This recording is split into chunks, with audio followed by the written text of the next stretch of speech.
नमस्कार दोस्तों, आज के हमारे इस वीडियो में हम आपके लिए सावन महीने की भोलेनाथ की एक बहुत सुंदर कहानी लेकर आए हैं।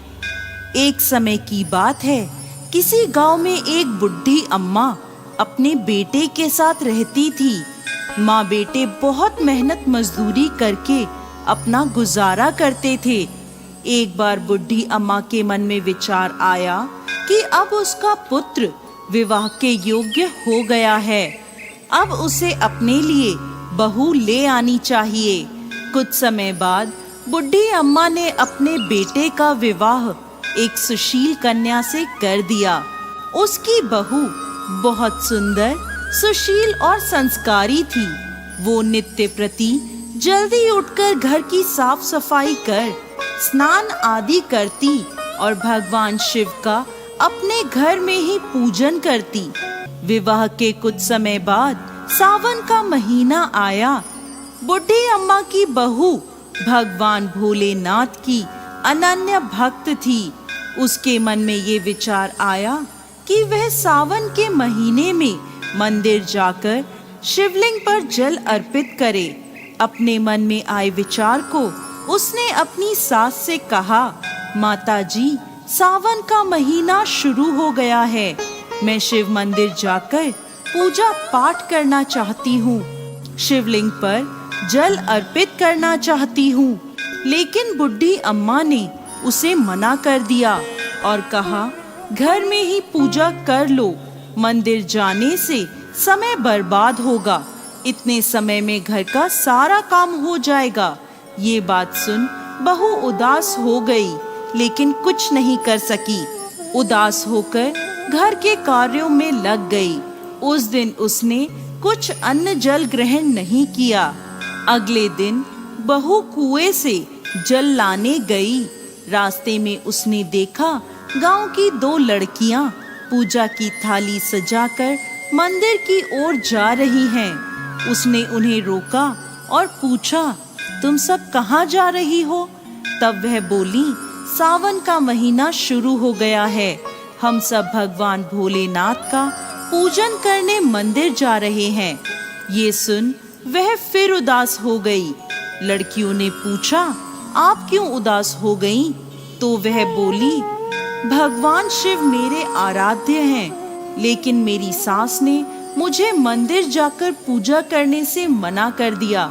तब लड़कियां बोली, आप चिंता मत करो, हर रोज इसी समय पानी भरने आया करो और हमारे साथ मंदिर चलकर भगवान शिव की पूजा कर उन पे जल अर्पित किया करो।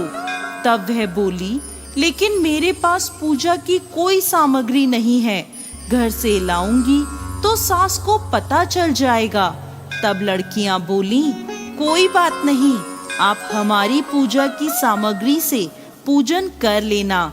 ये सुनकर वो बहुत खुश हुई और रोज उनके साथ मंदिर जाने लगी, जहां वो शिवलिंग पर जल चढ़ाती और भक्ति भाव से भोलेनाथ की पूजा करती और उनसे कहती, मैंने अपनी सास से ये बात छुपाई है, इसके लिए मुझे क्षमा कर दीजिएगा।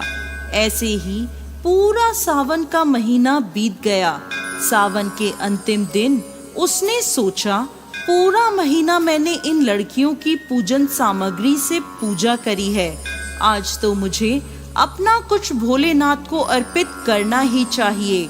ऐसा सोचकर उसने अपनी नाक से सोने की नथ उतारी और उसे धोकर शिवलिंग पर अर्पित कर दिया और पूजा कर घर आ गई। घर आकर वो अपनी सास से नजर छुपाकर इधर उधर घूम रही थी, क्योंकि वो जानती थी कि उसकी नाक में नथ ना देखकर सास जरूर पूछेगी कि नथ कहाँ गई। ऐसे ही दोपहर हो गई।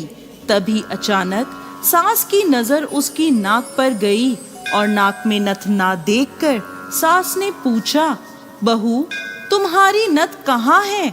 तो वह बोली, माँ जी, मुझे नहीं पता, शायद कहीं गिर गई होगी। सास बोली, अच्छा, तो ये बताओ कि तुम आज कहाँ कहाँ गई थी, वहीं जाकर ढूंढ लेंगे। बहू बोली, मैं सुबह पानी भरने गई थी, तब तक तो मेरी नाक में नथ थी। इसके बाद मैं उपले थापने गई थी। सास बोली, चलो वहीं चलकर देखते हैं। दोनों वहां पहुंचे जहां बहू ने उपले थापे थे।